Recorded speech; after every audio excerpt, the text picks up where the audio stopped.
Nakausap na raw ni Acting Justice Secretary Frederick Vida ang law enforcement agency na humuli kay dating Congressman Zaldico sa Czech Republic.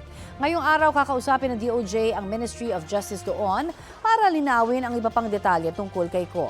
Mula sa Prague, Czech Republic, balitang hatid ni Mariz Umali.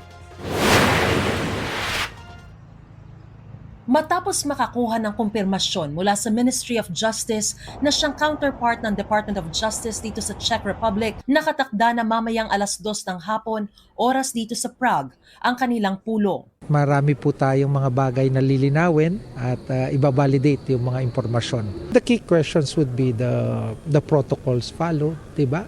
And the basic question is, paano ba natin yung proseso kung paano siya maiuwi?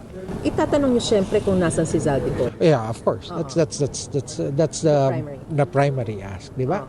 Kasi if our objective really is the objective really is to bring him home and let him face the charges he's charged with. Tatansyahin din daw nila kung maaaring masagot ng Ministry of Justice kung nakapag-apply na ng political asylum si Ko. Kahapon, nakapulong muna ni Vida ang mga kinatawan ng Czech Law Enforcement Agency na nag-report ng umano'y detention ni Ko. We've gained some workable intel kung paano nangyari. Significant to the case, basically this is tracking kung ano yung nangyari. Diba? So medyo mas maliwanag na mga detalye at datos kung paano nangyari. Paano nangyari na umabot na dumating sa atin yung balita na namataan, nakita at na-accost si former Congressman Zaldico ng Czech authorities. Pero ang tanong, nahuli nga ba si Ko? Opo. It's true that he was at a certain point under Czech authorities, under the jurisdiction of the Czech authorities.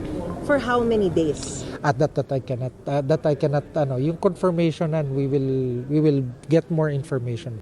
Dumating na rin ngayong weekend ang Philippine Center on Transnational Crime na siyang tututok sa aplikasyon para sa Red Notice laban kay Ko. Dala nila lahat ng dokumento na kailangan pa dun sa para ma-submit dun sa Lyon, France. The particulars of the documents kasi may mga kailangan ini-explain mo rin kung ano yung kasong final, no? Yung mga eksaktong dokumento we will submit.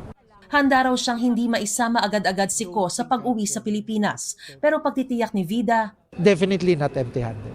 With what already I know now, with what already we understand of their processes, definitely not empty-handed. nitong linggo magkakasamang nagsimba sina Vida, Chief State Counsel Dennis Chan at Ambassador Eduardo Meñez sa Church of Our Lady Victorious and the Infant Jesus of Prague. Mula rito sa Prague, Czech Republic, Mariz Umali nagbabalita para sa GMA News.